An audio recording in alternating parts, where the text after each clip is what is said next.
No, that's okay. I think it's in the ladies' room. What happened? Thank you very much. I don't need it.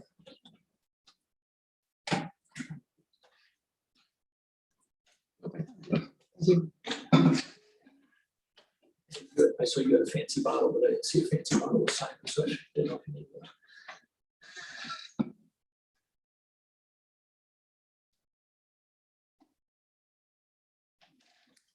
I'm going to call to order the September 14th, 2021 work session for the Tipp City Board of Education, and we will start with the Pledge of Allegiance. I pledge allegiance to the flag of the United States of America and to the republic for which it stands, one nation, under God, indivisible, with liberty and justice for all. Thank you, Melanie. Are you ready to call the roll? President Dunaway, Here. Vice President Zakor, Here. Brent Dahl, Here. Jolyn Heatherly, Present. Simon Patrick. Here. Great. Looking for a motion to approve the agenda. Motion in a second. I'll move. Second. Mrs. Dahl and Mrs. Zakor. Any discussion? Go ahead, Melanie. Dahl, Yes. Zakor, Yes. Dunaway, Yes. Heatherly, Yes. Patrick. Yes. Motion carries. Okay. Item 2A, new business. Oh, well, we just approve it. Right? No, you go, it's not a consent. agenda. Oh, I'm used to the, that's why I was like, is it not say consent? Is it supposed to say consent? Okay, new business. 2A, supplemental staff. Looking for the approval to employ the following supplemental positions for the 2021-2022 school year, pending proper certification and paperwork. And as per the agenda, looking for a motion in a second. I'll move. Mrs. Heatherly and I'll second. Heatherly and Dunaway. Any discussion? Ready for the roll, Melanie? Heatherly, Yes. Dunaway, I'm abstaining. And I'll state my reason is because I have a child in one of these sports, so I'm just gonna abstain. Dahl, Yes.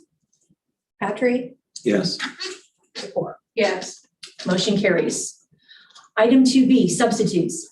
Approval to employ the following substitute positions for the 2021-2022 school year, pending proper certification and paperwork.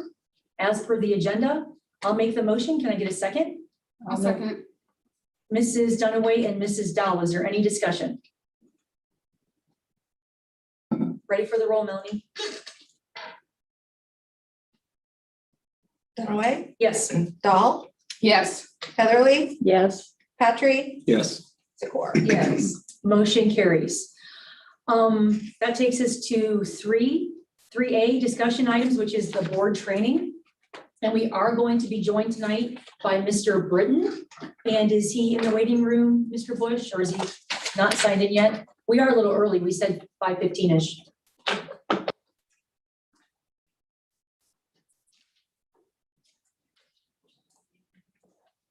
Did he send any materials ahead of time or anything? No, okay. He's gonna work our way through. Good enough.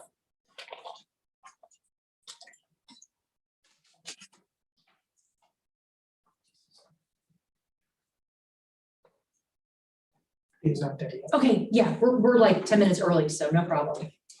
What I can do is I made paper copies of what he got electronically. Yeah, I Put had it- Kristen print those. Okay, Did we both do that?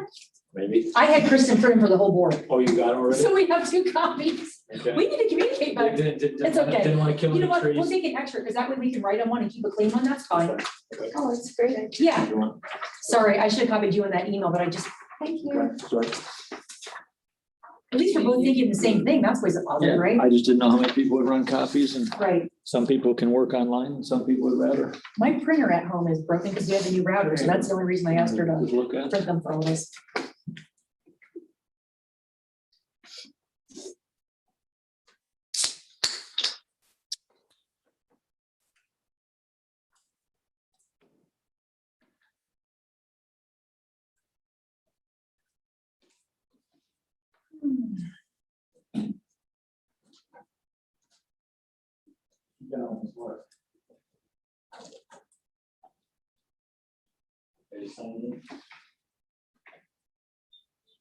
Okay, let me check. Seen it? Yep, Brad. He's on, Brad. Oh, there he just popped up. Okay. Awesome. How do you see him? That's us. Okay, I that's can't- us. Yeah, I can't see that far, but obviously. It's in school. He is not in yet. Oh, I thought you said yes, I saw him pop in. I thought the No, the- bar at the the top. button. No, that's us. The participant on the right or the right? Participant, right?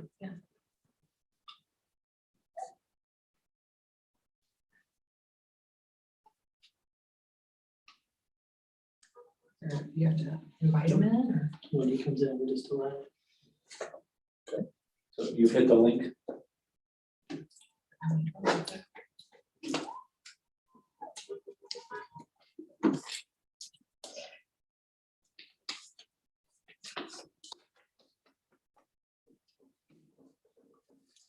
Waiting room now. There he is. Awesome. So then we just look up. And then that. Okay, join, get them, we'll join, and we'll see. We'll be down below there. I'll look it down below. Okay.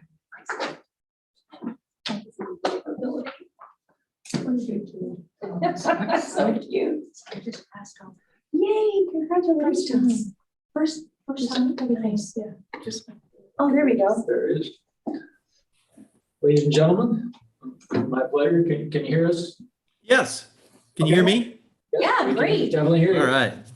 My pleasure to introduce John Britton of Annis and Britton Law Firm. And he has agreed to take us through this preparatory session for board development training. Mr. Britton, the floor is yours. Thank you. Thanks very much for having me. And first, let me commend all of you for reaching out to do some board development. I think it's a wonderful thing. Also, I have been advised that there are a couple of members who are not running again, and they have served this community and are not going to come back. I want to just tell you that having practiced school law for 37 of the last 40 years, I have a deep appreciation for the sacrifices you've made to this community to be on this board. And so thank you for your service. I'm flattered to be considered by you folks for board development. Just a quick review of whatever bona fides I might have. As I mentioned, I will have been practicing in November 40 years, the last 37 of which in school law. During that 37 years, I've only represented school boards of education. I'm obsessed with leadership issues and accountability. So much so that in 2002, I was one of the original founders of the Ashland Leadership Academy seminars, which is now entering its 21st year through Ashland University. It's 3 weekends in January, February, and March, and leaders of all types and shapes and sizes come to it. And we have book study. And so the point is that I have been infatuated with and I guess obsessed is a better word with leadership, in educational leadership for many, many years. As a member of a current law firm that bears my name in part, I am of counsel and spend a little bit more time now in consulting with boards of education as a part of that aforementioned obsession with leadership. And so Mr. Stefanik had indicated that there might be an interest, so I put my ring in the hat, and I'm doing that tonight as well. So I thought what I would do is very quickly, because unless there are questions, I think there's so much more for us to consider doing down the road. But,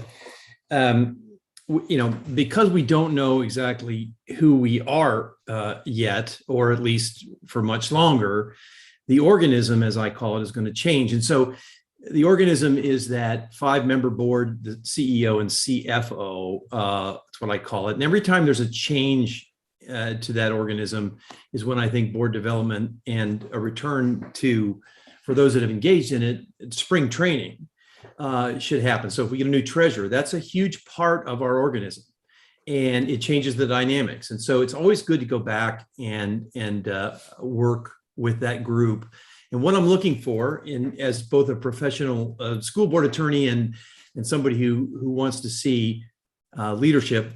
Side note, I'm married to a superintendent, former superintendent Westlake Oberlin, and most recently Winston-Salem, North Carolina, 55,000 kids. So I'm even married to a educational leader. I mean, there's no hope for me. I used to say this, that my life has degenerated to such an extent that all of my friends are school administrators, but now I've taken the plunge. In fact, on Thursday is our first anniversary, and we're going to be celebrating post-COVID by having family in for that. Anyway, so the key, in my estimation, just in working with boards for this long, is in alignment. And so I feel like an auto mechanic. I need to check your alignment, but truly, alignment is where the magic happens for schools. Because when the organism itself is aligned, when the 7 individuals that make up that organism is aligned, that's when the magic can happen all throughout the system. And then it perpetuates when we get new board members, because the organism will have been aligned, and the new people come into the alignment. And even though you have to go back to spring training, there's a history and an institution of it all. Anyway, alignment doesn't mean that everyone agrees on all the issues. In fact, I don't think that's appropriate. But what is important is that we agree on the process and the ground rules. And fundamental to the success of a board of education is alignment, and fundamental to alignment is understanding the lanes. The lanes that we have to stay in. Now, it's not for me to determine where the lanes are. And my wife reminds me, having been a superintendent for years, that she had to be pushed a few times by board members out of her comfort zone as to where that lane was. So it's not something that some lawyer or consultant, or both in this case, comes in and tells you this is where the line is, and it's brightly marked, and that's it. That's a little bit more discussion that's necessary amongst and between the organism to get those things straightened out.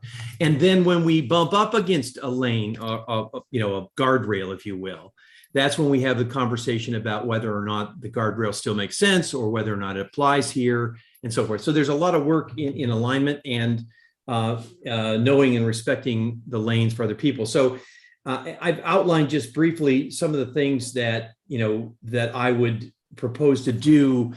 The first thing, of course, is this: is like, I don't want any of your money or waste any taxpayers' money if we're not committed. And I'm not asking the question, I'm just saying, if we're not all committed, 5-0, then superintendent treasurer, I mean, if we're not all committed to this, then I think probably you should look somewhere else. And it's not because I'm being arrogant or snobby. It's just that I just won't take your money. I've been working for schools for 37 and a half years or whatever, and I'm not doing it. But if there is a commitment and I can help, I would love to be a part of that. And there are a number of things that we could talk about. I have listed some of the things that, once we get through this, one of the things I would like to do is interview the current members. And that means the current members who are leaving, I'd love to have some input from you before you go, or after you're gone, if you'd talk to me, to collect the information on what's come on before me, to consider, I do a little work with a personality test as an icebreaker. It's kind of just to remind us all that we have different personalities that we bring to the table, and to learn to appreciate those things. So I've done a lot of work with that. It's helped me in my own life, and I think it's helpful as an icebreaker to kind of get through that stuff, to address some of the more pressing issues. And I don't know what they are. I have vague ideas of certain things, but I don't know what issues might be there. I have a couple of specifics in mind, however. To discuss the transitions again, because we are going through transitions, and we will again. I mean, the average life of a superintendent, I don't know, maybe it's up to 3 years, but it's like 2.79. I'm not sure if that's changed much. Well, when you change one of the organism and the CEO, that's a big moment. And if that's happening a lot, the system that is aligned can handle those transitions better, and how we onboard new superintendents, and how we onboard new board members, and how the central office administration is onboarded and how other administrators and teachers and staff. So all of it comes from the top, and that's where I think the strength comes. So there is, you will hear lawyers tell you, and I'm one, so I'm going to do it, but the fundamental business of a board of education is to create, set policy, and to employ and evaluate and develop a good working relationship, if I can throw that in, with the CEO and the CFO, the two direct reports. So those relationships and how you deal with them is an important part of being aligned. And, that's kind of where I'll get some check on that as well. So there's no walking away from that. One of the most important decisions you make when you're on a board of education is who's your treasurer and who's your superintendent. There's no walking away from that. It's huge. And then evaluating that person. And I have a lot of different theories on evaluation than most people, and I can explain those somewhere down the line. But the point is the evaluation process should be kind of a mutual feedback loop where we don't just check boxes, but we're really talking about using it as an opportunity for growth for both the board and the superintendent and the treasurer. By the way, nobody knows what a treasurer does, just to make it official. Yeah, just so you know. Everybody on the planet thinks they know, but nobody knows what the treasurer does. So evaluating them is a whole nother bag of snakes. We'll get into that. So conflict resolution techniques and strategies when we do run up against a bump. Conflict resolution, effective parliamentary procedure, I think is always a helpful, fun thing to do. I spend a lot of time in labor relations and human resources. And when I talk about accountability, it's kind of, my other thing is I told people accountable for the jobs that they were being paid to do. And let's have effective and collaborative open labor relations and try to establish, an interest-based process. But anyway, that's up to the board, not up to me. But those are the kinds of things we would talk about, what effective labor relations and the role of the board and board members in that as educational leaders. I would also serve as a resource during that time period for recommendations for continued growth in other areas, because I'm not the end all and be all, and to offer ongoing service if you were interested for any transitions that you go through, or if you wanted to, if you go through a process with me and you want to have a retreat a year from now to see where we are, I'm happy to come back for that as well. So the best way to do this, in my mind, is a retreat setting. Don't care if it's a retreat in the conference room on a Saturday or something. I prefer Saturdays, and I prefer work sessions rather than at the end of a difficult, busy work day or a difficult and tough board meeting. Have you had any tough board meetings lately? Okay, that was a joke. That was just a joke. Meaning that with COVID, everybody's having crazy times. But so I prefer a retreat style, like half days. And after we've done the original work, and maybe if I've talked you into taking a personality kind of screening just for fun, we would spend some time, working together to define what would success look like for this group in terms of their outcomes. But I would still argue that, we're a little premature given the kind of strange circumstances that you're going to be getting some new members. And I'm not sure that we should get too far down the road until we get them on and identify them. And maybe if at that particular point I could come in for a more intensive interview, but that's my bottom line. I talked as fast as I possibly can. Any thoughts? I'm one of the, hello, Mr. Britton. I'm one of the members that is not running for re-election.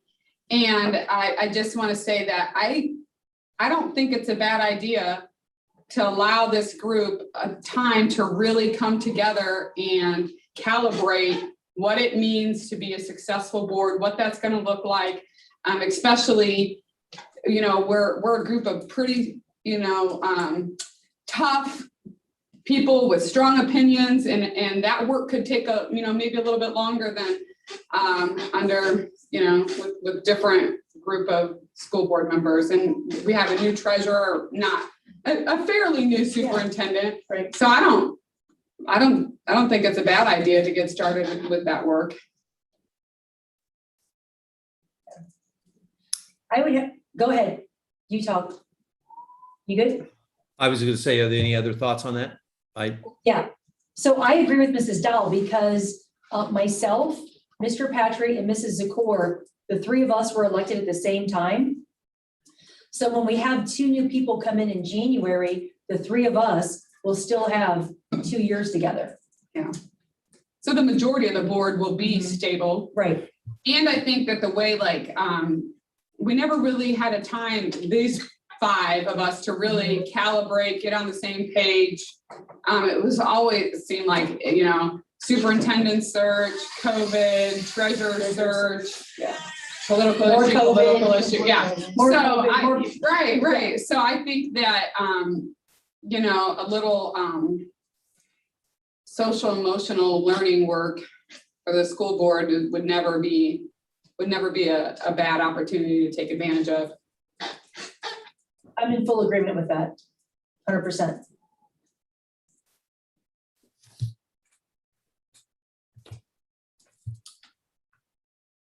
I'm not sure if you're looking for a response from me. I'm perfectly fine.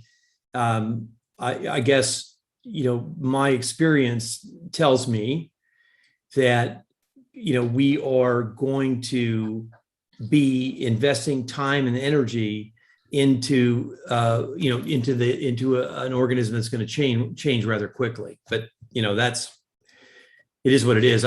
Perhaps there's a middle ground. I don't know. I mean, you guys, I'll do what you want me to do, but I want to make sure that we're a fit. And I don't know. I mean, I don't know that we are. I'm auditioning for the job, but so I'm happy to go further with this with the current group. I think there ought to be a plan in a minimum for the newly elected people to be invited in if we're really talking about board development, because the board is not going to be the same board in a couple months, more or less. So can I ask a question? Yeah. When you initiate board development, is that like helping the 5 people create goals, or just a framework for working through like things that they don't have an agreement on initially, working towards agreement? I mean, well, there are 2 different kinds of approaches. One is the first type that you talked about, which is essentially, developing a process, and then fitting the goals into the process and agreements that you've reached about how we're going to understand what what our lanes are and what alignment looks like. And so then from that, I'm stepping out of the way and letting Tipp City be Tipp City. It's not my job, but I'm sure you have great ideas. Okay, my idea or my theory is to get a board to function in a way that's healthy and productive and with integrity to one another and with relationships that are strong, that don't have to be in agreement on all of our ideas. It's a very difficult time on the planet right now for that. There are very strong feelings about a lot of things, and neighbors and so forth don't speak and all that other stuff. So it's a very difficult time to do this. Never mind that. So the other thing, the typical thing that I get called into is where I'm board counsel and we have a problem and I have to get in the middle of it. And why I'm so obsessed with educational leadership is I'd rather come in for the development part and the formation of processes and the development of relationships that transcend that stuff, rather than being called in to put out a fire. Mm-hmm. But I inevitably, when you get me in this particular instance as both a consultant and because I'm a lawyer and do school law and have for a long time, I obviously have a little bit on the ball on that. So inevitably, I would guess it would be a mix here, because if there are legal problems and questions that come up, I'm obviously going to want to weigh in or be asked to weigh in. I'm happy to weigh in on that. You have board counsel, but I'm another lawyer that does school law. So I can give you my 2 cents worth on that and try to help with those conflicts if there are conflicts or where those conflicts are. So I think, before we're going to get anywhere with this or any other, I'll use my word, organism, it is important for me to get a lay of the land in terms of what's preventing us from being aligned. And it's inevitably, we're going to have some different, inevitably in those situations where there are conflicts, we're going to have to at least get those out on the table and see what we can do with them, see where we can go with them. And I'm prepared to do that. And I think, again, I'm not selling myself, but I think I'm fairly well positioned to help with those just based upon my experience, in addition to my consulting obsession, if you will, about leadership. But I happen to have a little bit of game when it comes to the other side of this as well. So I might be able to help in that regard. And if I can help, that would be fun. There is a possibility too that I'll say this out loud. I mean, I don't know all of the particulars, but if the situation is, beyond repair, then I don't think you need to waste money on a consultant. I mean, I'm not suggesting that's happening here, but there are cases where it's just not, I wouldn't take anybody's money because there's nothing I can do for them. That where the divisions are strong and there's, I'm not suggesting that's here. I'm suggesting there are circumstances where I'm not doing anybody any good. And I won't do that here if I can't help. So I'm a little bit more in the first part, which is to getting to goals. But before we get there, we have to get to an understanding, develop a relationship and an understanding about how we're going to proceed in debating and deliberating those issues and coming to those goals. But that's, it's kind of like at this particular point, it's Forrest Gump's box of chocolates. I don't know what I'm going to get. Yeah. It is a box of chocolates. That is like a beautiful analogy. And again, like, I don't know why I feel so empowered to be vocal. Maybe it's because you're leaving. The gift of leaving, right? See how it is. See how it is with you short timers. Stage Oh left. boy. I'm going to say this, like, I think that this group does need pre-work to get to that January 1 date to start the real work I with agree. with the new school board. And just like you were talking about, I think that we do have strong opinions and we need somebody to break through that barrier, because then it becomes this side, I'm on this side, you're on that side, and we're just going to argue this instead of going, okay, guys, come on. This is, I'm going to make a play. I'm going to be the ref, call the play, put a flag up when there needs to be a flag. And then we're moving on down the field, because literally, Mr. Britton, we have buildings that are falling apart. Yep. That we use tie rods to keep together. This board has got to be successful, or our students and our staff are going to be the victims of an ineffective board. Right. And I don't think there's any time, we can't start this work soon enough. I'm going to grow just being a part of this for my next leadership position, should there be one. And this board is going to be more able to take care of our staff and our students and give the communities the facilities that they deserve. So I'll piggyback on that to something that you said earlier, which to me, this is one person's opinion. Our biggest issue right now is handling disagreements. So if Corinne and I come in here and one of the agenda items is we are changing the school color to purple and the mascot is going to be a Martian. And then, we lose. So the other 3 board members vote, hey, that's a terrible idea. So instead of Corinne and I just leaving and saying, well, it's not purple and it's not a Martian, and we walk out and we leave it in this boardroom. No, what happens is then Corinne and I would take it to the community and rally people and send hundreds of emails and get people to riot and picket and go on all these social media sites. That doesn't do the district any good. When the board votes, the board votes. Part of a boardsmanship is accepting that. Sometimes you win, sometimes you lose. And hey, we all get to speak our opinion, and that's the end of it. It doesn't have to go to this nasty level of, I hate you, and I'm going to ruin you. I'm going to ruin your business. I'm coming after your children. Why can't we just be adults, leave it in the boardroom and be done with it? You come back the next time, and maybe Corinne and I, we'll win on the next issue, or whoever it is. When the board votes, the board votes. Part of boardsmanship is accepting that. And then you don't go out and threaten and bully and harass, intimidate the board members that thought differently than you. Each of us got elected by different people in the community that support us each in a different way. And that's the beauty of being in America. But this has come to a level of complete nastiness where I don't even feel safe coming to these meetings. It's just not a safe environment at all. And until that can get changed, We're not going to work on the important issues, which is holding the superintendent accountable, holding the treasurer accountable, working on new buildings, getting air conditioning for our K through 5 students, or sorry, K through 3 students who don't have air conditioning, getting another practice field, finishing the stadium. Until we stop acting the way we're acting, those important things are being kicked to the curb, because all we're doing is same story, fight, fight, fight, fight, fight, fight, fight. It's embarrassing. It's embarrassing. And more importantly, this isn't why we got elected. So that's my 2 cents.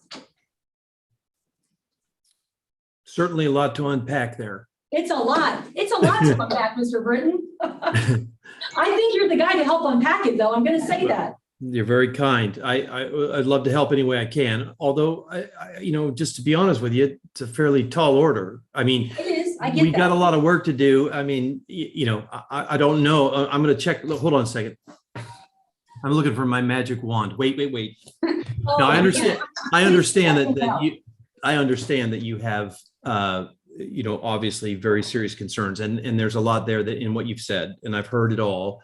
And, there are challenges. You're not the only ones, just if it makes you feel better, but you're not the only ones. These hairs used to be brown and they're gray, given what I have been doing for the last 37 years. So I do understand it. There certainly sounds like there's a lot of work to do. And the hope is to get to a point where, if there is agreement on just using one of the things you stated, which is, when a board votes, that's it. And again, this doesn't mean that the process and the alignment can't occur where there's honest and open disagreement. The question is, how do we treat one another if we're on the winning side or the losing side of a particular issue? Do we coalesce as a board and say, okay, we're going to do it in a dignified way? I made my points during the board deliberations, and I'm not going to spend my time dissing somebody on social media or not. And those are the kinds of things that, when I say align, the boards that are aligned are magic, is where the magic happens. It's where, that's when when the brush fires don't turn into the bigger fires. Right. And so, yeah, there's an awful lot to unpack there. And I'm sure there are others in the room that have lots to say too. I mean, meaning that there are others that would be able to echo and discuss some of the things you brought up. So, and I'm happy to spend time on that, but lots to work on. Mr. Britton, I'm one of the board members. When we first started as a board talking about using your services, I voiced a concern that if this was going to occur, it should occur when we have the new board. I don't think that this is going to be productive because the board dynamic, whether there's 3 of 5, is very likely or potentially could shift as far as if there's a majority faction or minority faction flipping. And then I would also share with you, I'm not sure if you're aware of that, there's a current investigation being conducted by the Miami County Prosecutor's Office into some of the board action. So I'm not sure where that leaves you, but from my perspective, I don't particularly feel that it would be a useful exercise to spend school district money and your time on something that could very well change. And if it doesn't change, then fine, but at least we're not having a redundant exercise where we're having to reevaluate what the lanes are, et cetera, and what the issues are. Yeah.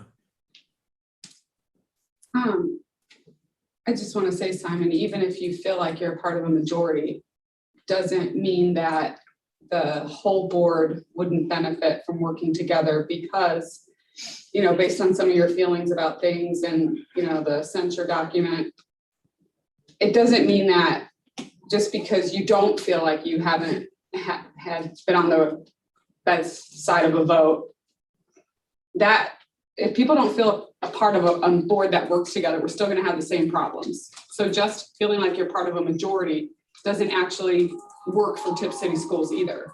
It's not just the majority that matters, it's working as a board that matters. So I think you might want to reconsider what the the crux of being a board is, and it's not just being in a majority vote. I don't think that's what I said. And my issues aren't on the result of the votes. My issues with what's been occurring is the manner and the procedure things have been occurring and whether that complies with our current bylaws and our regulations and Ohio law. And so all I'm saying is that when you have a dynamic change, depending on how people are aligned as to what they feel the role of the school board is that could change what we define as the rules and the lines. And then we would essentially be doing the same thing twice with a different result. And I think that it makes more sense to me to wait till next school year or next calendar year when we have the elected, newly elected board members part of that so that they can help define what's going to define the future. So, Mr. Britton, my name is Ann Zakor. I'm one of the board members. Hello. And thank you for being here. Thanks for having me. I very much appreciate your statement. What's preventing us from being aligned? I think that's perhaps the most key question tonight. And I think there's a lot of factors that go into that. This is my perspective only, having been on this board about a year and a half. First of all, I'd like to state that I am very comfortable working in team environments. I did it for about 17 years. And team environments, I guess I'm realizing I sort of took it for granted what that concept is. You win some, you lose some, you compromise, but you all go out with the same mission and support. I guess I forgot maybe that perspective from others who have not had that team environment ingrained in them, and that, you know, you're competitive, and sometimes you're competitive within your team, but the biggest competitive of all is for the team to win, for the biggest, you know, mission. So I think that's an important distinction that has to be looked at in terms of personality makeups on these boards. Who believes maybe they're a team player, but hasn't really grasped that concept of what team playing is and the hard fought battles, and then, you know, relinquishing and having to accept the will and the majority. But even before that, the biggest thing that I feel, Mr. Britton, is that until we can get some definitive answers on some very defined questions, you talk about the ecosystem, if you will, for the organism. Mhm. Well, the ecosystem, we know are certain elements in that ecosystem, you know, whether it be the rain, the sun, the soil, and how that affects the organism. And what I'm saying is we need to have, there's like at least 5 key issues that we need an answer, and we need to accept that answer, and then the organism and the ecosystem evolve from those answers. For example, and I'm not wanting to go into, I'm just trying to make the analogy, the point. The board attorney, who can contact the board attorney? This has been going on for over a year and a half. We have a policy. And it doesn't just stop there, because then we get into the dialogues of, well, what is an action? What is if one person asks the attorney to provide an opinion for the agenda, was that wrong? Should that have been a majority board vote in order to ask for that opinion? What's organizational issues versus what's proceedings and legal actions? You know, what's the difference between a deliberation and a debate?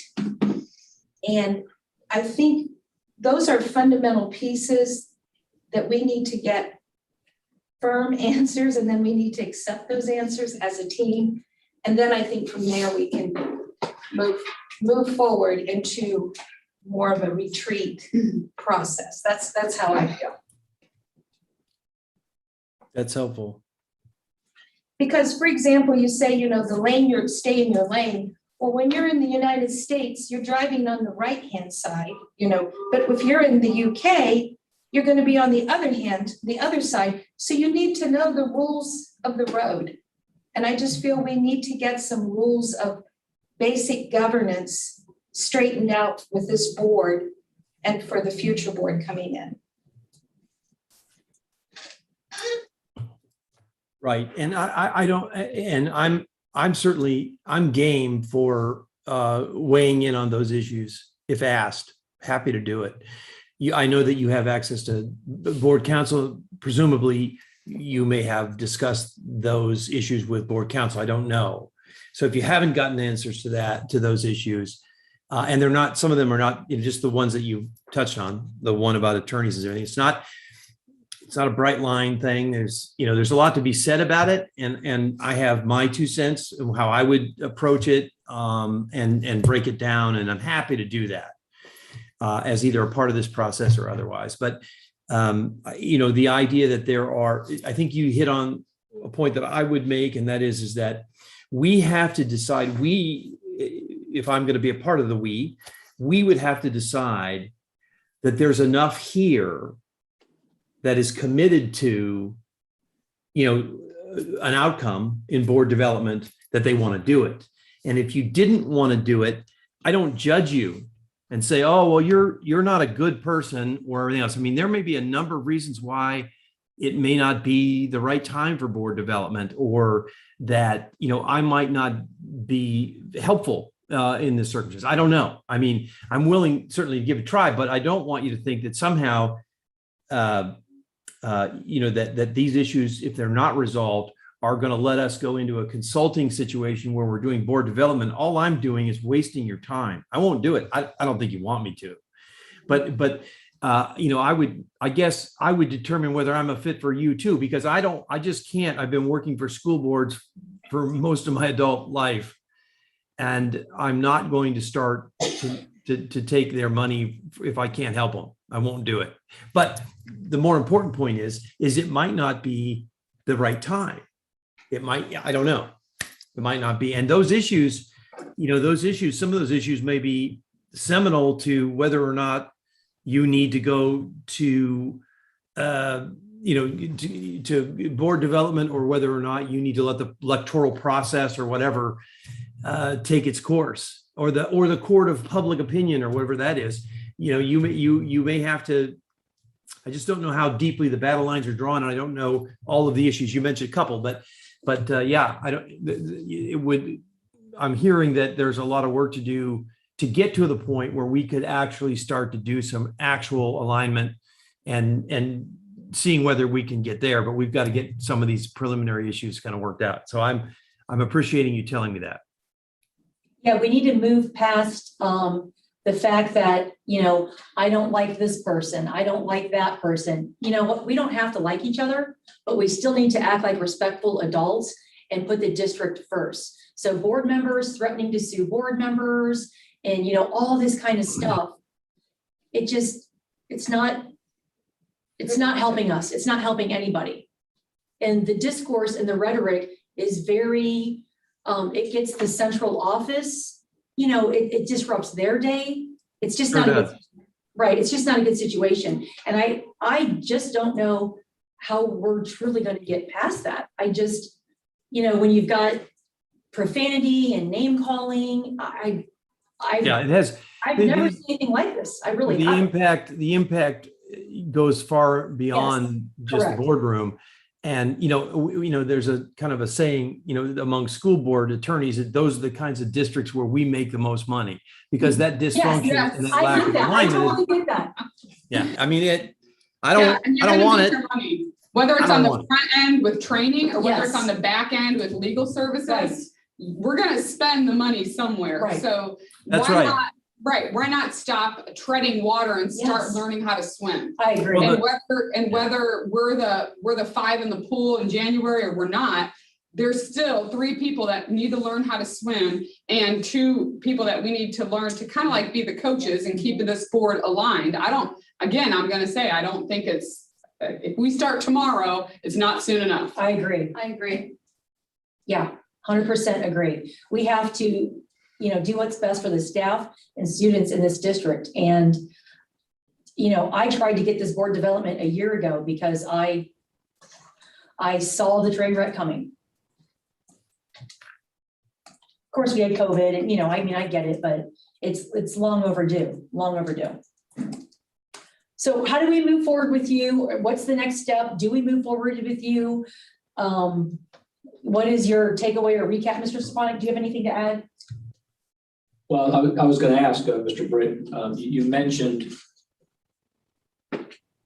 preliminary steps, several times, and whether that be, interviewing the seven members of the organism, which will be 9 members, once we get past November. And then you mentioned like a preliminary personality inventory type of activity. Just an icebreaker, yeah. Yeah, would those be things that could occur between now and like the beginning of November, and they would provide information or data for the board development process as we move forward, as the 2 new members get elected?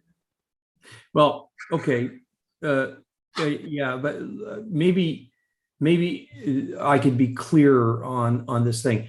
I have heard from board members that this is something they want to do, and I can't commend you enough. That's the first words out of my mouth was thank you for caring enough about what you do.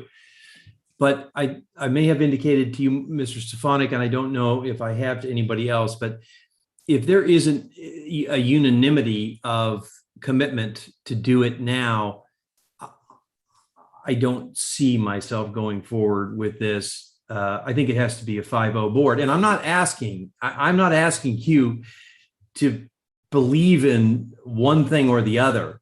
Whatever you do, it has to be 5-0 here, because anybody coming to this kicking and screaming defeats the whole purpose. And I don't want to, and I'm not, by the way, that's not judging anybody. Right. That's not judging anybody.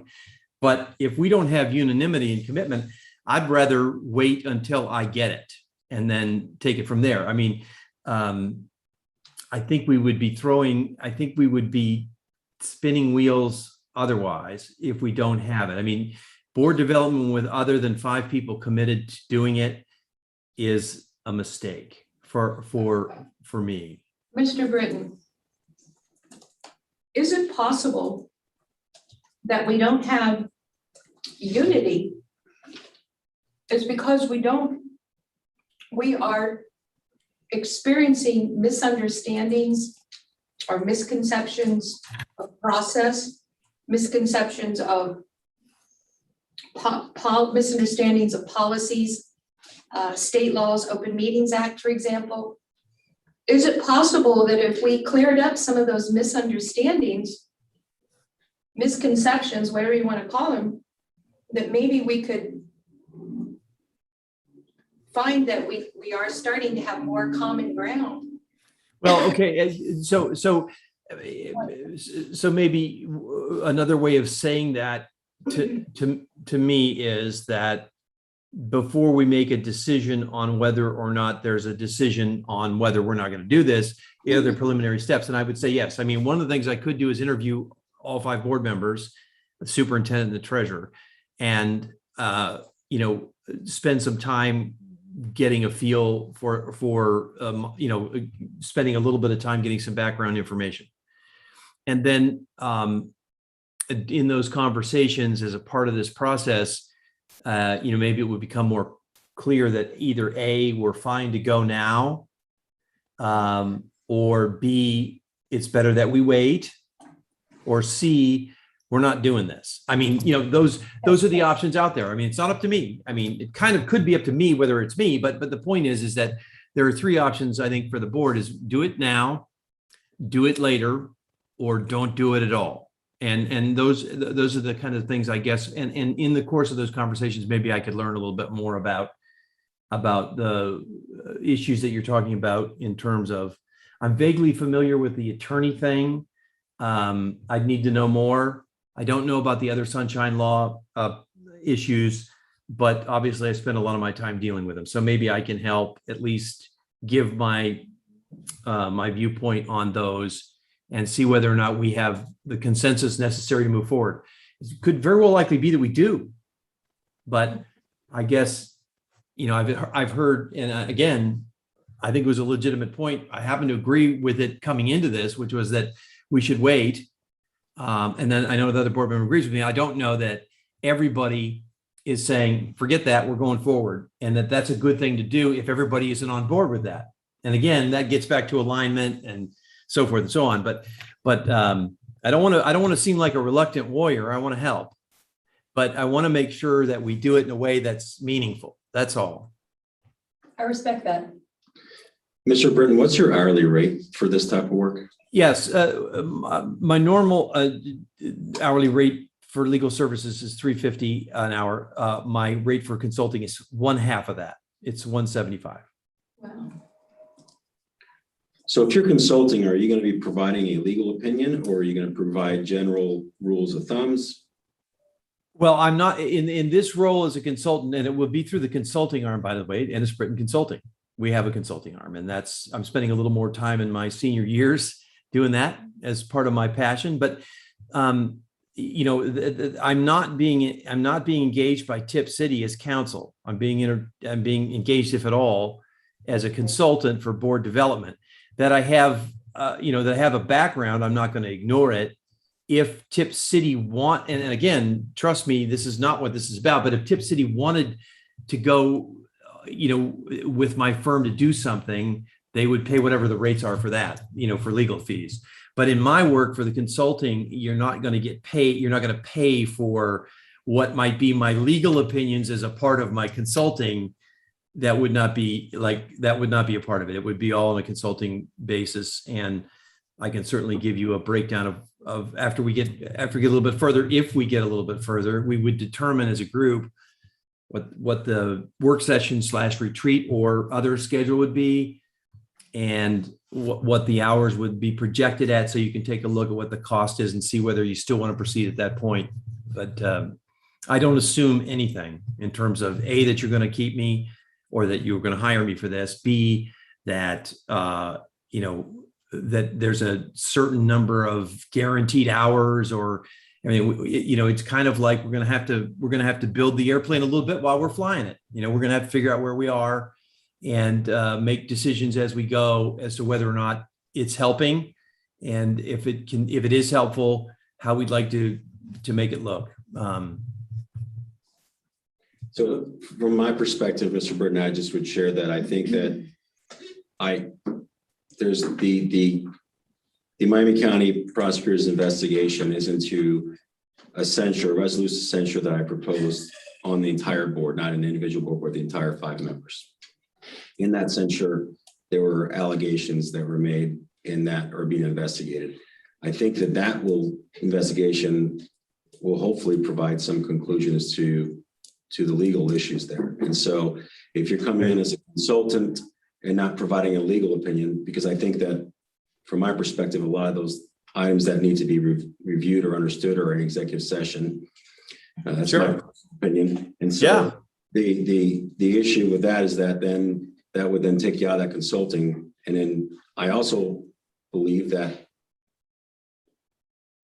when the board changes, that what the board feels is important to spend money on may change as well. And so Absolutely. prior to spending the school district's money on this present board and on issues that could already be resolved by the prosecutor's office, it's my opinion personally that this is not the appropriate time.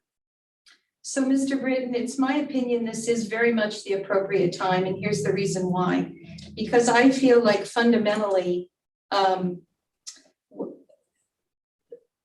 whatever may or may not surface as a result of the Miami County prosecutor's involvement, there still needs to be, going back to this team concept, that concept needs to be there now for the rest of this year, and developing that, I think, is a really key part to understanding and accepting whatever some of these rulings may be down the road, or what these legal opinions may be on certain specific questions.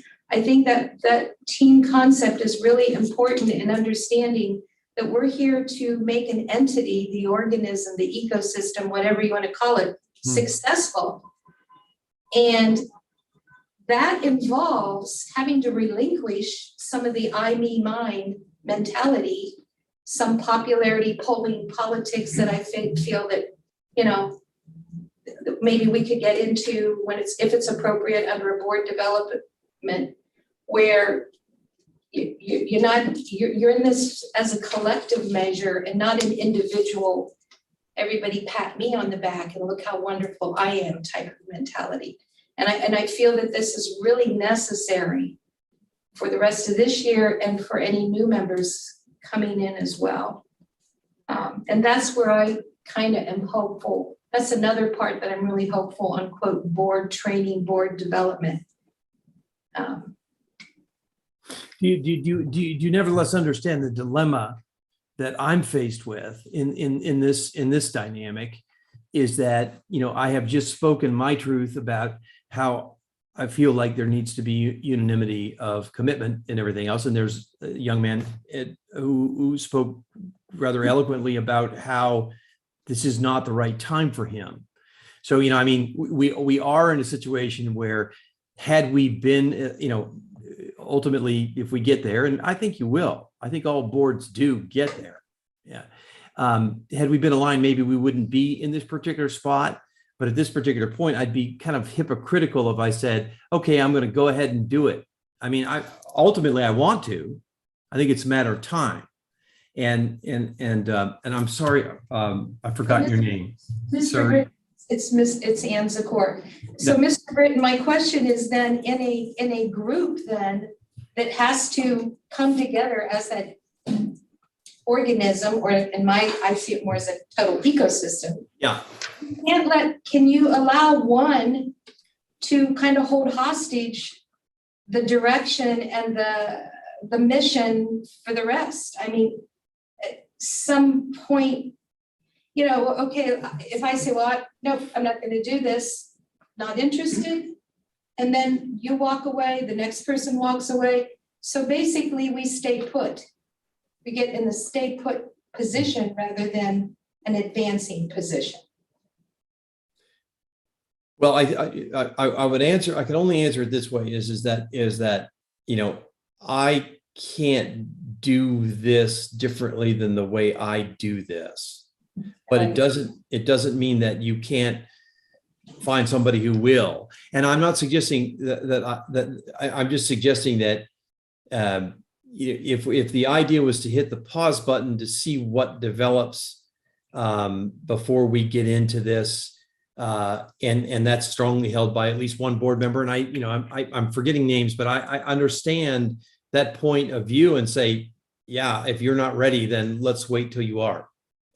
And it doesn't mean that you have to use me. There are other people who can do this. It's just that I'm not of a mindset to think that that's going to be beneficial. And I'm reluctant to do it. I'm reluctant to do it until the pot's ready to boil, and which could be in, relatively short order. And then I would hope to be there. But if we were all saying, look, we want to meet right now, we don't care about elections, we don't care about what the organism is going to look like, we don't care about what the prosecutor's looking at. But before we do that, we have to have this issue decided. Well, I'm forgetting the young man's name. Would you mind telling me your name again, sir? Simon Patrick. Simon, thank you. Simon says that he's got these issues with everything else. So I guess what I'm suggesting is that I don't see at this moment just going without him. Right. I don't know that I would want to do that. So if I'm hearing you correctly, Mr. Patrick has, verbalized that he wants to wait until January. So because we don't have 5 board members, on the same page, it doesn't make sense for this board to do board development. And we can revisit this in January with a new board, whatever that board is. And if at that time there are 5 board members who want to move forward, we can revisit this issue. So there's no point in us wasting your time any longer, because your time is extremely valuable. And, I respect what you do. And more importantly, I respect the fact that you are saying, if we have one board member who doesn't want to do this, it's not going to work. So with that being said, did I pretty much sum it up? Are we good? I am. Okay, great. Yeah. Have a wonderful evening. Nice meeting you. Hey, thanks. Thanks, everybody. It's a real pleasure. Bye. Best of luck. Okay, Let me know if I bye. can help. I'm Yeah. here for you. Thank you. Thanks. Okay, thank you. Let me know when I'm good to go, Melanie or Brad. Give me the thumbs up. I do have a question about the board training. Sure, there is no board training. We're Well, done. not with Mr. Britton. Oh, Because he right. would not be willing to engage with Right. absent even one of us Sure. engaging. Simon, is your hesitancy about the censure or just about January, or is it both of them together? My concerns are, one, primarily is that if we're going to do a board training, it should include the board that's going to be in effect in January.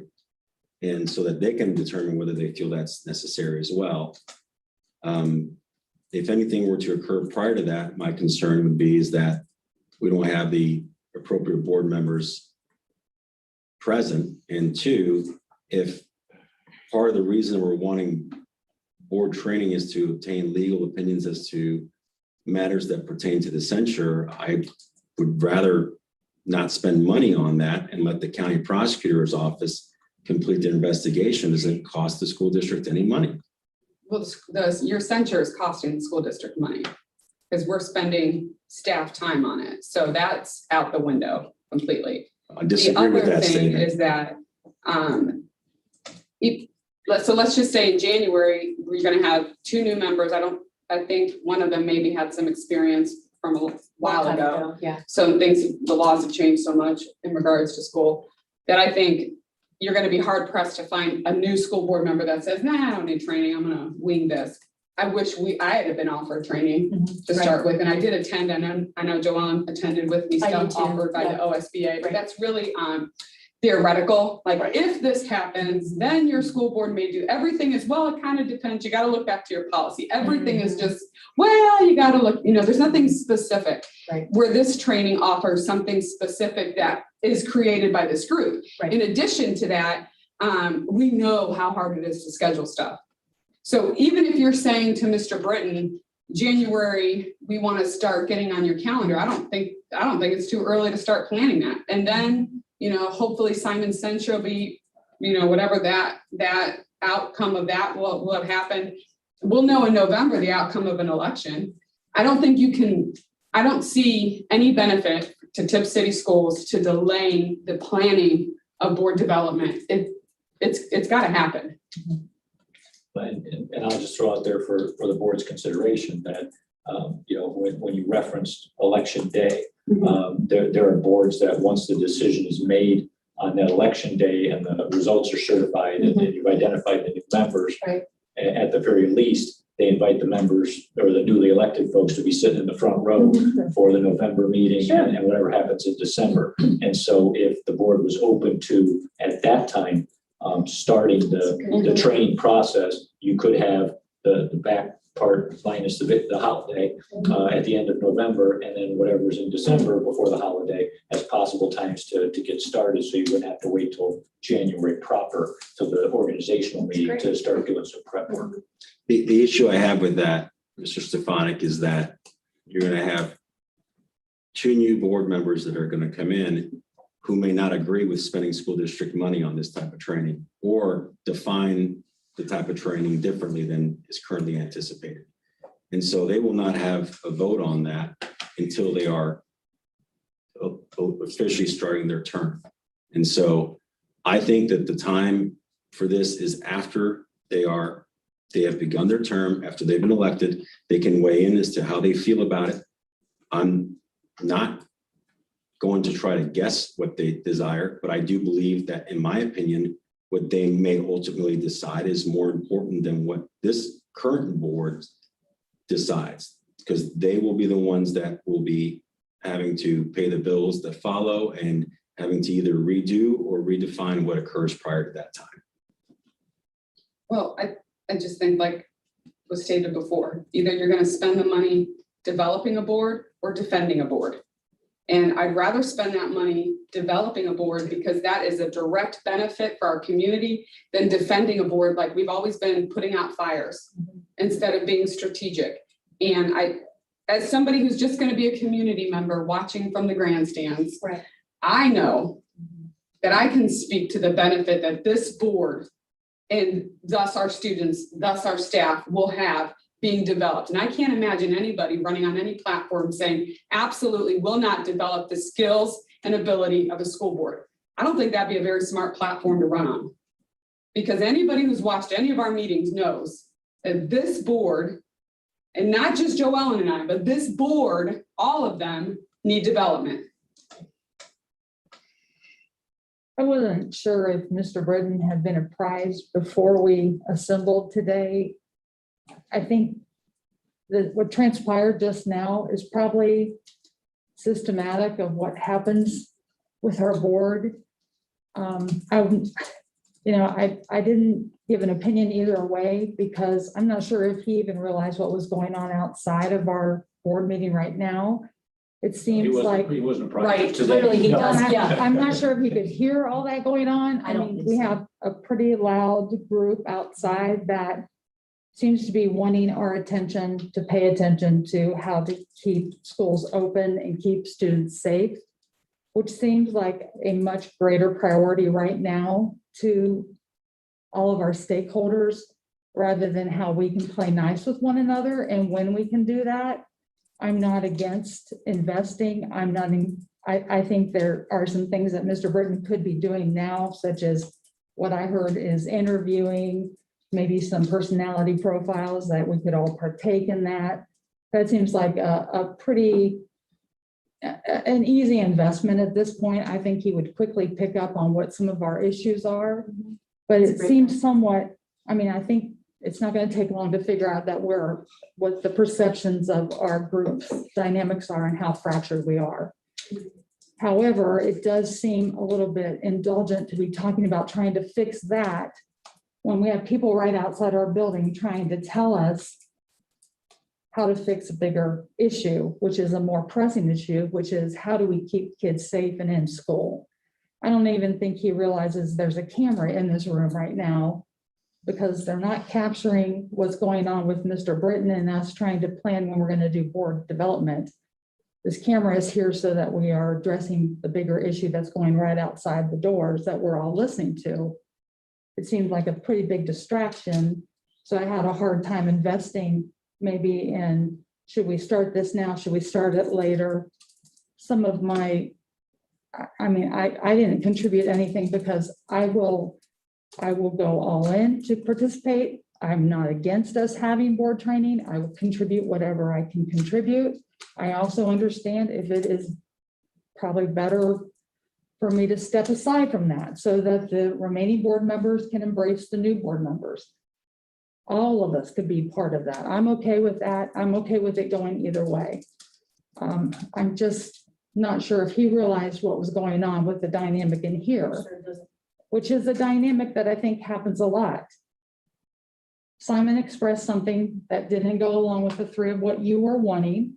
So there were verbal and nonverbal messages that came back to him expressing your dissatisfaction with his resistance to move forward in the way you wanted him to, which is part of the problem. He's expressing something and not feeling heard. You all are frustrated because he's not coming along. So to what Joellen, you're these are wanting. things that I think could be addressed more professionally and appropriately in board development right now. Right, no, it's just an observation, These Ann. narratives are what really is creating more division than adhesion in this board. That's just my view. It's just an observation Even of what was talking about happening. what's going on outside to keep kids safe. Yes, that is part of it, but there's also another side, a very big side outside, of people that feel that kids are safe and they want to keep it a certain way. So you see, I'm willing to dialogue and represent and look at both of those, but to have a camera here and this, and then Mr. Britton, who doesn't understand what's going out there, and portray that there's just this one sort of avenue occurring outside. I was very careful in saying, Okay. keeping kids safe and keeping the schools open. I want both. I'm not suggesting either way, Ann. So let's not go there. I'm just observing what was happening in the dynamic. I didn't go there. The Well, dynamic. how we got to this point was we had board development scheduled. We all got our calendars out. And then Simon said, oh, I can't make it that date. So we had to cancel it. So I'm sorry if you felt like there were nonverbals or conversation, because this should have happened. I believe it was May and June. June and July. Yeah, is when it we started. scheduled this for June and July. We all got our calendars out, including Mr. Patry, and then he backed out. So that's disappointing to me because, you know, I really don't like these 3, 4, 5-hour meetings where people fight, back and forth. It's like a tennis match. We don't need that. I mean, you know, so anyway, I think it's time to move on. For the record, I did not back out of any date. I indicated that I was unavailable at certain dates when requested of Mr. Stefanik. Then when we discussed whether we were going to go forward when it got closer to the end of the year, I indicated at that time that I did not feel that because of where we were in the calendar, that it made sense. And I indicated I would refuse to participate. And that was, I think, in August. No, You agreed to Was come. that in August, Mr. Stefanik, where I indicated I wouldn't? Well, I- the record, board meetings when you said that you wanted to wait till the election. Yeah. But And you so- agreed to come in July. We and all so- agreed. We set the date in the, July. the schedule, the fact that the schedules didn't line up is not my fault. There's a lot of people who had You said your conflicts. schedule, no, So- only you, Simon, you agreed. July, Simon, we said it, we moved forward, we I'm not- planned it, we Yes, were we thinking did. it was going to happen. And at the 11th hour, you You come backed in out. and act all surprised on that date and say you can't attend. Correct. Well, It's, all of us saw the same It's thing. all on the emails. Joellen's nodding her head. She knows it's true. We all know it's true. if that's the Again, case, This is, this conversation is why we need board development. Exactly. I mean, I'm not gonna sit here and fight on camera. It's It's embarrassing. also why I sent an email to the board saying, when you come to meetings, please bring your calendars. Please be professional. We're here to do business. Bring your calendars, come prepared to look at dates, set dates, and move the process forward. once again, It's just business. disagree with everything you're saying right And this is exactly why we need board development. Mr. Stefanik, Superintendent Goals. You're up. Yes. Earlier in the month, you received a draft copy of the goals for this year, based on review of the district over the past year, and also in some preliminary conversations with some of our veteran administrators and some of our new administrators coming in. And so to work off of the front page is more of a general listing, you know, of the goals. And then each page following takes one of the goals and breaks it down a little bit further. Goal number 1, and you should have paper copies along with the electronic copies. Goal number 1, creating district-wide systems in the areas of the Ohio improvement process, / school improvement, HR, curriculum, and special education. We are blessed, and again, thank you to the board for allowing us to bring in 3 specialized administrators to work on 3 very crucial areas in the district, HR, curriculum, and special education. They are in the process of just their daily tasks, reviewing processes that are in place and making determinations about what revisions are necessary and or processes that might need to be developed to make things more effective and consistent district-wide. So working with those administrators, we will look at creating systems across those areas. Ohio improvement process, that was something that we started second semester last year with some trainings. It is a process that is endorsed by BASA, which is the Superintendent's Association in the state. It's also endorsed by Ohio Department of Education, and it is, at least it was in the past, for schools that are in school districts that are at risk. It is the process that they are mandated to be involved in to improve student achievement and student opportunities in the district. I was fortunate to work in a district that did not have the mandate over top of it, but the superintendent believed that this was a good process for any school district, to look at your data, to review your processes and the way your school is designed, or your school district is designed, and then to look at areas that you can designate, for improvement year in and year out. We were lucky to bring in some administrators who had been involved in the Ohio improvement process in their previous districts. So they come in already trained, and they can hit the ground running with this effort this school year. So that's a positive all the way around. You can look at in evidence. What we'll do is we'll be producing the new systems. Schools will actually be creating school improvement plans that we can present to the board, and then we will do mid-year progress reports, and then we will end up with year-end reports and show the progress that has been made on all fronts. Second goal, create engagement activities and/or processes that will enhance communications, visibility, and team culture. This one kind of influenced a little bit by COVID last year. There were some things that you could get accomplished about being out and about a little bit more. Some of it is just getting used to the schedule and the tasks associated with my position in particular in Tipp City. But we're going to create a more structured schedule so that there is intentional visits to all the buildings on a regular basis to go out and get involved in class activities and or special building type activities, just to be more involved in the environment of each of the schools and become more a part of their function. Again, not to be there to micromanage the principals, but just to be there to experience the educational culture in our 5 buildings.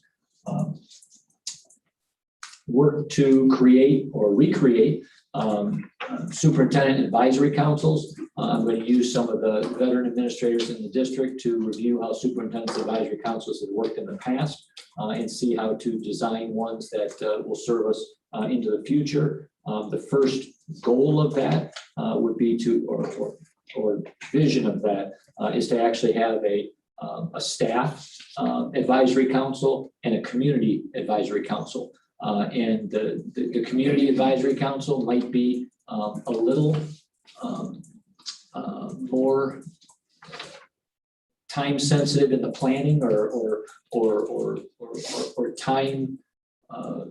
There'll be more time spent on the planning because we want to make sure, as we mentioned in here, we want to make sure that all voices or various perspectives are represented on the Superintendent Advisory Council. And so making sure the makeup of that council gets us to that point, that's going to be a little bit of work. And that's why you may see on the second page, actually the third page of this outline, which is goal 2, you may see on there that I put November as a target to get those designed, because I want to make sure that we do our due diligence in trying to find out how to get representatives from all the buildings and from the community at large involved in that process.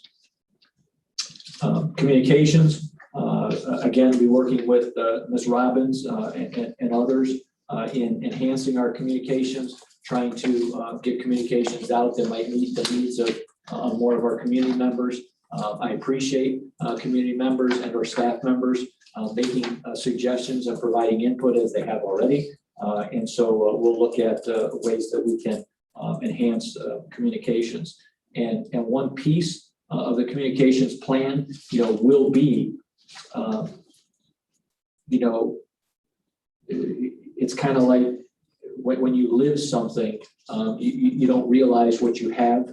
And so part of the communications piece is going to be to educate the community about all the positives that Tipp City and Tipp City Schools has going for it or them, and actually focusing on that. And yes, does everybody have improvement areas? Most definitely. Everybody has improvement areas across the globe.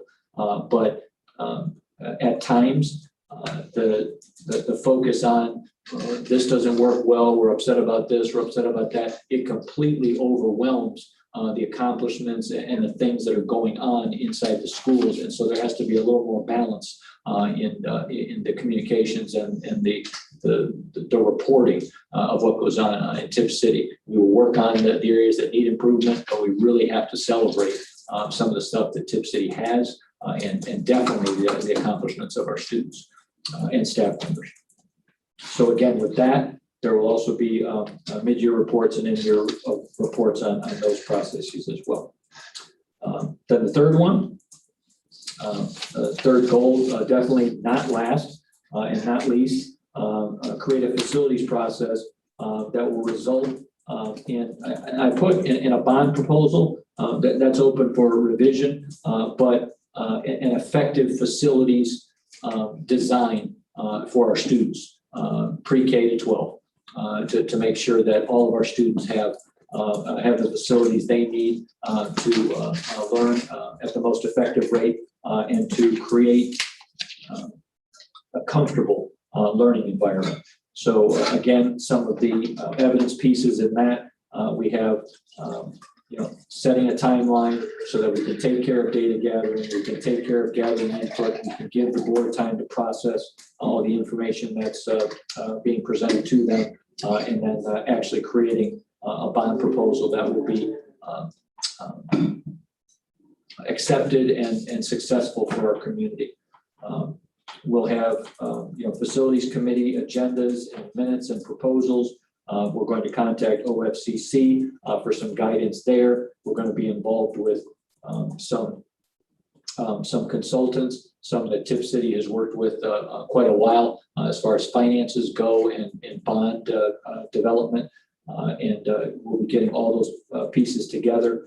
Again, a mid-year report, what have we accomplished, this fall as preparatory steps as we move along the process. And then an end of the year report. And the hope is that the end of the year report, has a direction and a bond ready to go with a target of hopefully November of 22, being on the ballot. And that's an aggressive timeline, but we'll see if we can do it. The one consultant that we had a preliminary meeting with Melanie and I said that it is doable, but it is aggressive. And so we'll have to see if that's possible to get to next November's ballot. If not, then hopefully the spring of 23 we can be ready to go.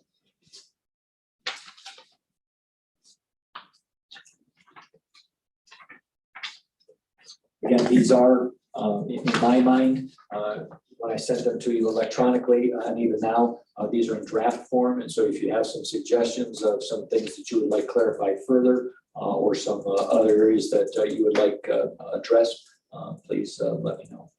And then we'll engage the district administrative team and the group will facilitate the process on addressing these goals. Can I offer some thoughts? Sure. So as I'm reading through these, I think one thing, maybe on this document here, you can maybe give us a brief explanation of why you chose this objective. What was the need that drove it? Like, whatever that need might be. And then what is the measure of effectiveness? For example, if we've not had any meetings of this type at all, maybe your measure of effectiveness is going to be that we went from 0 to 5 by May, and that's the first year of implementation. And that might set us up for a real expectation of the next board, the real expectation of what is going to show us that you were able to achieve this objective and to what level of effectiveness should we expect it. Okay.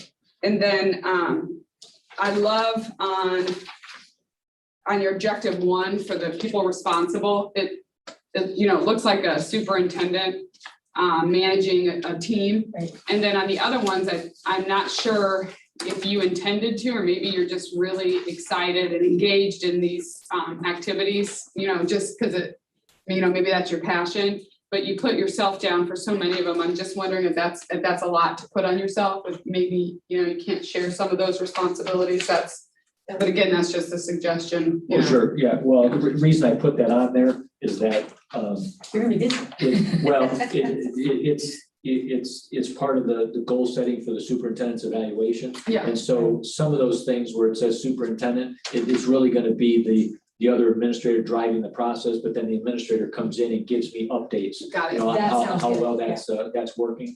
And so that's what that means. I actually gave one administrator an example that when I was a district administrator, the superintendent did exactly that. Where it said such and such a position, that role went to me as a district administrator, and then we just did updates periodically once a Got month or something, and that was his monitoring to make sure that goal was moving forward. So I don't want to sound, I'm just gonna ask the question. I don't know how to even say it, so I'm just gonna blurt it out. Okay, so what does all of this ultimately roll up to? Like, what is the ultimate vision, mission of the district? Are we going with the one that we've had for, I think, 3 years now? That was part of the original vision, mission that drove all this? Like, I don't even know what our vision, mission is. We had one when you came. Yes. That doesn't mean that you're keeping it. If you did, I'd like to know that. And if it's changed, you know what I mean? Because ultimately, this all has to tie in to Right. one big, okay. Right, and I believe all this ties into the vision that was here. Okay, so we're keeping it. We That's can fine. keep it for now. That's what I wanted to Yeah, know. Okay, yeah, great. we keep it for now, and I think it's rooted in, student success Right, and okay. moving the district forward. And so as a result of these, Mhm. specifically, as a result, when OIP gets fully implemented in the district, you will see, because OIP has the data says that it does this, you will see student achievement rise on a trajectory, and so it won't be a chance. It won't be what you call like a popcorn scatter graph. If you're doing it the right way and you're actually analyzing the right data and putting processes in place to address the need areas, you see a consistent trajectory forward. And so you see it with that, and then the same thing with something like a facilities process or a communications process. When you put those things in play and you address what people are expressing as the need areas, then tomorrow looks better than yesterday, and 6 months down the road, you can actually say, we're better today because of this, and we're moving in this direction to get to that point. So I think it fits under the vision. If there's a desire to address the vision, to make sure that there's newness there, that is something that can be looked at as well. Well, we can't, because if everything ties into that, then all of this ties into that.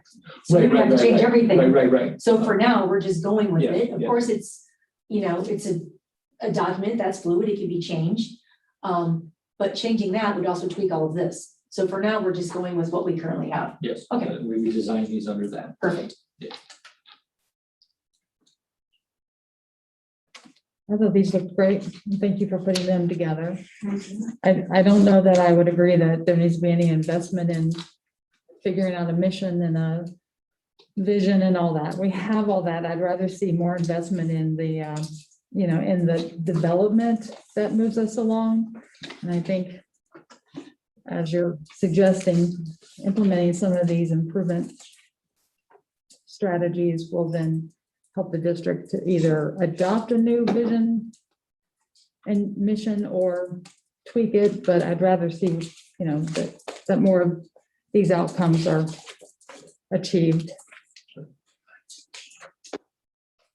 And I would look forward to seeing some of the reports, given the current completion dates. These are some of then the benchmarks of what then develops the board agenda for the next 12 months.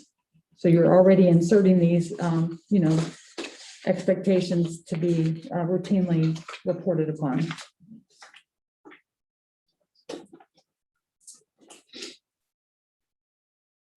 Mrs. Stefanik, I have a question.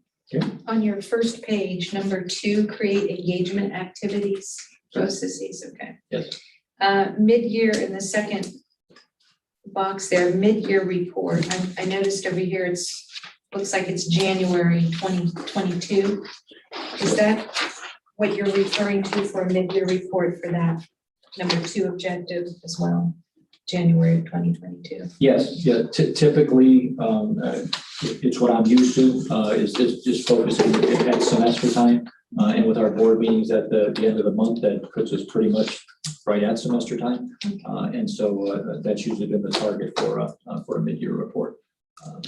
If that's too late or too early, I'd be open to, listening to suggestions for other dates, but I typically just go to that's when the first semester ends, and I consider that mid-year. My concern, I'm glad to see that is one of the objectives, the engagement activities and processes, but one of my concerns is that, to me, communications can't wait until January, and they can't wait until May of 2022, no matter what that formalized product is going to look like. Oh, no. What happens in January, we give you an update of all the things we've done, in these areas between now, if we finalize these tonight, and January. So once we get these finalized, we kick all the processes in action, and actually, not to be disrespectful to the board, some of the things are already happening, because the administrators have started looking at. Well, you got a new things team in and they're their area. excited. Yeah. They're going. excited. That's, you said you're Ben Hur pulling back the reins, so yeah. So they're doing that. No, with communications, Ms. Robbins and I, on a very frequent basis are involved in communications discussions and about what we can do and what we can revise and what we can tweak. And so those are there. And so those things will be moving forward. What will happen in January with the mid-year report, you find out all the things that we've been able to address that we think we're addressing successfully, and or, hey, we kind of ran into a speed bump here, with this that we're doing, and we'll express that as well. So my comment under communications through a variety of methods, again, going back to that district objective number 2, communications, evidence of progress. You just said that you and Mrs. Robbins have been in a host of communication or discussions about communications. I guess the first thing that I'm thinking of, what are the pockets of communication? I mean, communicating internally is definitely, necessary and needed and valuable and can be improved. And then there's also the external communications that I feel have been very weak, quite honestly, over the past, given all the circumstances and just COVID alone is a topic, but, all the other factors. So I'm really happy to see that here. But again, when I'm saying communications is happening right now, it's right outside the door, I guess I would like to see a further breakdown, or hope that my plea would be always more and more communications that are accessible and expedient and Well, that's for both internal and external sure issues. And that's what part of this plan is. And as we say, yes, these are areas that definitely need to be addressed. Once we kick it forward, then, at board meetings, when we have like a report section on a board meeting, you can actually get some more of the details and the nitty gritty of each of the plans. And we would actually have the administrators that are involved in carrying those things out here at the board meeting to talk through some more of what's going on. And I think that's great, but I don't think I was clear enough. I think the communications that I'm referring to are to the public. Sure. External, Yeah. that I feel, it's just a repetitive, anticipatory, continuing event with topics changing. And that's just, to me, that's something that I see could be a great improvement. Okay. Well, you referenced that already, that you, Mr. Spines, we need to, you acknowledge that we could do a better job of that, right? Yeah. Okay. Yes. Well, that's the Right. focus of these goals, is to Perfect. improve on all of these areas. Right. These are the areas that need improvement and need extra work. And so internal and external communications most definitely, need to improve. present, real time, as well as, yes. Thank you.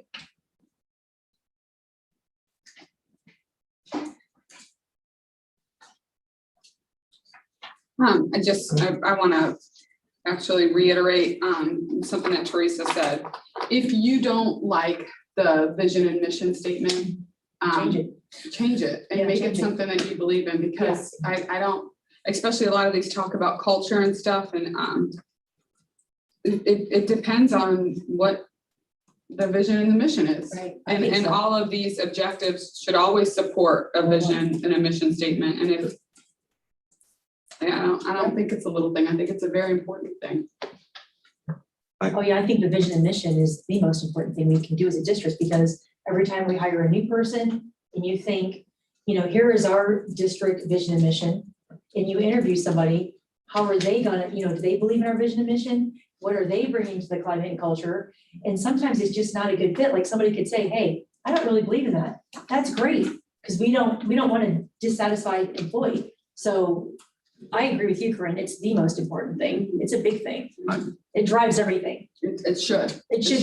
It should. Yeah. It's successful companies and successful districts, that. It does drive everything. Every decision we make, is that part of our vision? Is that part of our mission? Yeah, Keeps it's us kind of like, aligned. it's a check. Yeah, exactly. Respectfully, I disagree that the vision and mission statement is something that should be determined by the superintendent.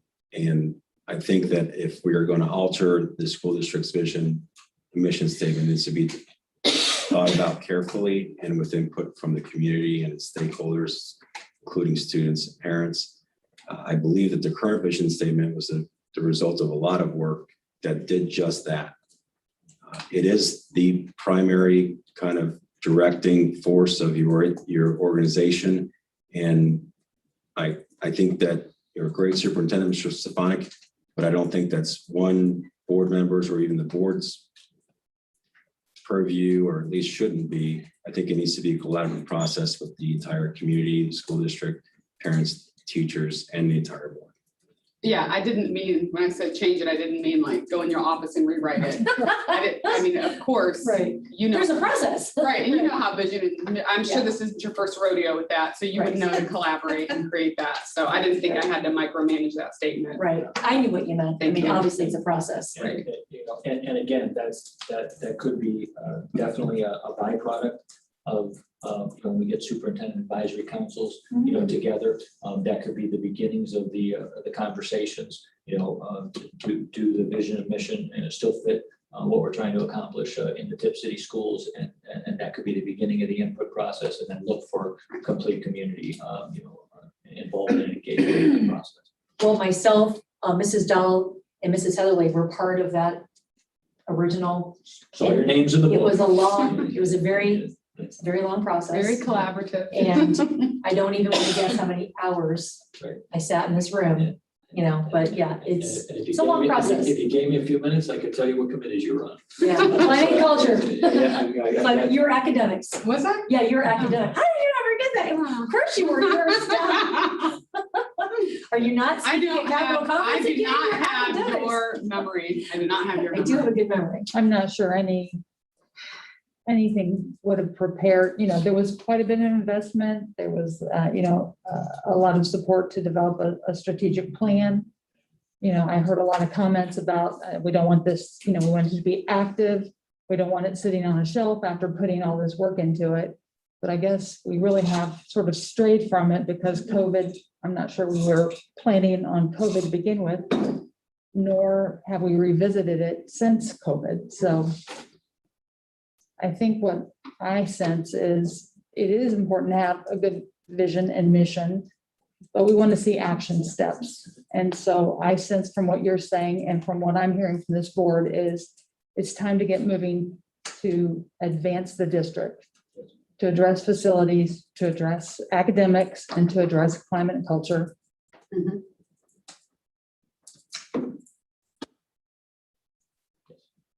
Anything else?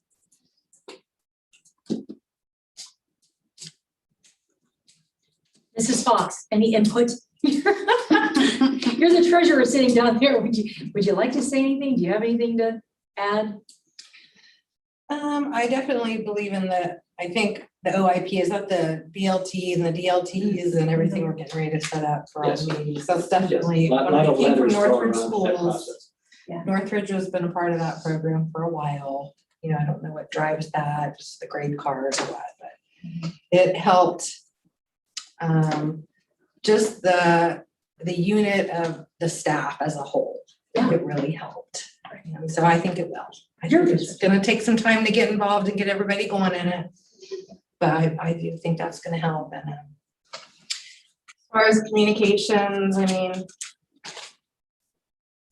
everyone kind of picks and chooses how they wanna get information these days. They're either gonna go on their Facebook or Twitter, they're gonna read our wonderful Tippecanoe Gazette articles, watch the news, you know, everybody kind of retrieves their news in different ways, but I know Miss Liz over there probably has her own ideas, but I mean, I don't know if you want to go back to like a newsletter to the families, you know, with like hot topics or exciting, you know, the student won the spelling bee or, you know, whatever it could be that's exciting, and have a little something to the fake parents, you know, it's another discussion, but I don't know. I mean, I just hope that being a resident here and also a Tipp student at one point long ago, I hope we can get everybody on the same page. And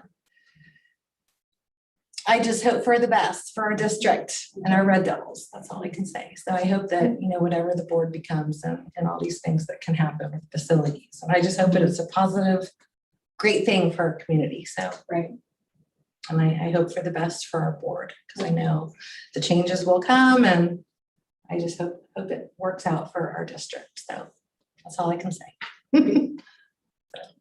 I think it is worthwhile. We get so many solicitors for these different webinars and programs. And a big one that just continually pops up is how does any entity, but even especially a school district, combat social media? You know, That was today's email. oh, it's just constant, webinar, yeah. you know, one 2:00. Did you one attach? vendor after, yes. Yeah, it was at you know. 2:00. And it's clear in the literature and that this is just a complicated challenge for all school districts. All companies, not just schools, And companies, and- schools, companies, everything, public, and private, all of it, companies, right? but you know, the school is a hotbed because you have so many stakeholders in there. So I'm just thinking, you know, what you were saying about even if there could be something sort of dedicated to what is on some of these social media platforms, it just runs wild, you know, it doesn't have any containment to it until it just sort of fizzles out on its own, like some meteorite, you know, and I just, it's a big deal. Some superintendents pick a hot topic and do a Facebook Live thing. Mhm. I know Huber Heights does that. Yes, I've seen it. And I believe Troy does it. So like, let's just say something bubbles up and the superintendent will just say, I'm doing a Facebook Live event. People can call in, ask questions. And it seems to kind of nip it in the bud, so to speak, because people, you know what I mean? They kind of get their 2 cents out there. That's part of the conversation that we're having, whether we do that or whether we create a superintendent's blog, or where it just some new ways of engaging the community that they might feel is a better way than some of the ways we've done it. Right. And not everybody has Facebook or internet, so I get that. Right. But it does seem to be working in like neighboring districts. Right. Yep. And I don't think it's just one way. It has, I think there needs to be multiple platforms, not just a blog.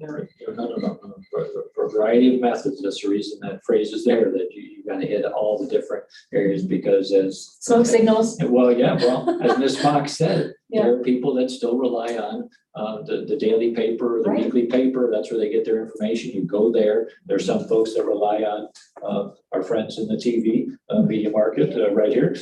They get their information there. They eat dinner, they watch the news, it's right, part of their Right, routine. you've got social media, you've got school district website, you've got electronic or paper newsletters from the district, you've got things like blogs and Facebook Live feeds and things. So you've got all types of folks that have all types of needs. And so you have to feel like, or you have to see if you can get out there in all those different media platforms and get your information out. Each of our building principals used to do a Friday newsletter. Do each of our building principals still do that? Because I know LT Ball did one, Broadway did one. I don't remember the middle schools as much, but I know the high school does one. I'd have to check. I mean, that's, because because there's each building, there are so many parents. Of course, that doesn't get the stakeholders that don't have children in school, but it hits a lot of people. If there's 2,600 students, that's 5,200 parents or even more, I'm saying, if there's. So I know in the past, when I first started the school, when I first joined the school board, each principal did, maybe it's a few sentences, but it's just something that they send out either weekly or monthly, and it's boom, boom, boom. And parents kind of look forward to that. It's like an update, like a building recap. Through an email or? Yeah, they send an email. That's what I was gonna say. I know they have email lists. Building email to all parents every Friday. Yeah. So anyway. Okay, anything else for superintendent goals before we move on? Going once, going twice, going, okay. Miscellaneous 4A, upcoming meetings. The next regular Board of Education meeting will take place on Monday, September 27th, 2021 at the Board of Education office beginning at 6 p.m. And the next work session meeting will take place on Tuesday, October 12th, 2021 at the Board of Education office, and those always begin at 5 p.m. Looking for a motion and a second to adjourn. I move. Second, motioned by Mrs. Dahl, seconded by Mrs. Dunaway. Melanie, you can call the roll. Dahl, Yes. Dunaway. Yes. Heatherly, Yes. Patry, Yes. DeBoer. Yes. Motion carries, meeting adjourned. Thank you. Don't you beat me, don't you? Nope, I'm I'm running.